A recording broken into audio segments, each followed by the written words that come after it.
Hello, hello mga katigangs. Mag-aalmusal na tayo nang walang kamatayang oatmeal na may granola. Gumawa ako ng maliit na maliit na dessert. Maliit lang yan. Isa lang kinuha ko. Maraming mga kulay ito, kaya lang itong kinuha ko makulay. Ang panulak natin ay yung walang kamatayan brewed coffee.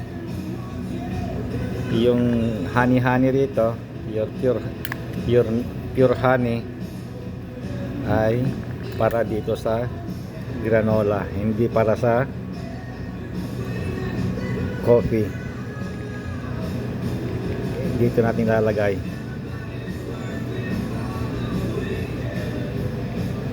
Isa lang para para hindi masyadong matamis. Hindi yung sabi namin nun, manalset isamit na. Okay, mga katigang, bye bye. Kainan na.